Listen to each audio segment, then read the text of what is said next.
akhirnya kelompok kami memutuskan untuk membantu strategi pemasaran dari UMKM Ibu Happy. Mengapa kami memilih Ibu Happy? Sebenarnya banyak sekali UMKM nasi campur di daerah Kemendokan.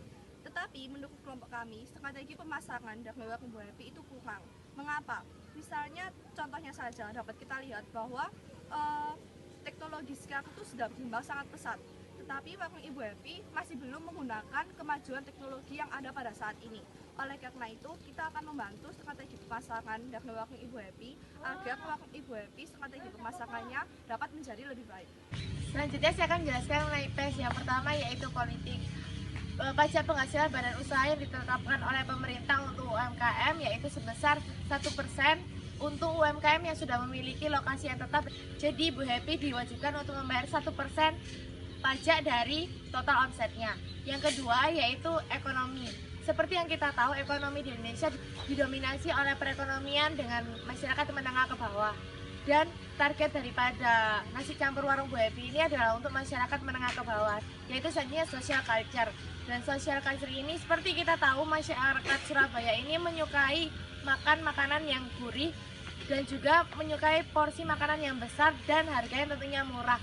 Dan warung Bu Happy ini memenuhi kesemuanya, yaitu Bu Happy ini memiliki porsi yang besar dan juga harganya yang terbilang murah. Yang terakhir adalah teknologi. Seperti kita tahu, perkembangan teknologi di saat ini adalah sangat berkembang dengan pesatnya. Tetapi warung Bu Happy ini tidak memanfaatkan perkembangan teknologi yang begitu pesat, karena sampai sekarang warung Bu Happy ini belum menggunakan teknologi untuk mengembangkan usahanya.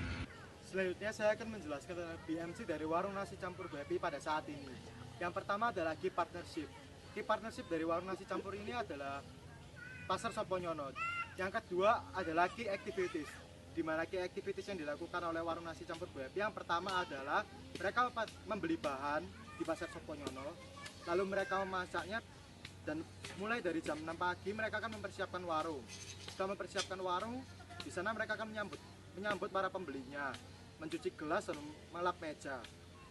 Selanjutnya adalah key resources, di mana key resources dari warung nasi campur Bu Happy yang pertama adalah tenaga. Tenaga kerja dari Bu Happy ada dua, yaitu pembantunya. Selanjutnya adalah alat, di mana alatnya yang digunakan adalah handphone, kalkulator, dan motor.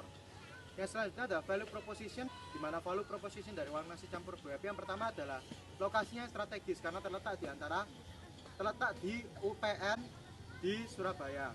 Yang kedua adalah makanan lauk yang terdapat berbagai macam. Yang ketiga adalah makanan yang tersedia itu higienis dan terjamin enaknya. Untuk segmentasi dari nasi campur warung Bu Happy ini yaitu dari segi demografi untuk masyarakat menengah ke bawah dengan usia 10 hingga 50 tahun. Yang kedua yaitu dari segi geografi untuk masyarakat kawasan Gunung Madiun. Selanjutnya dari segi psikografis ini ditujukan pada masyarakat yang tidak sempat memasak di rumah. Dan selanjutnya targeting untuk masyarakat menengah ke bawah.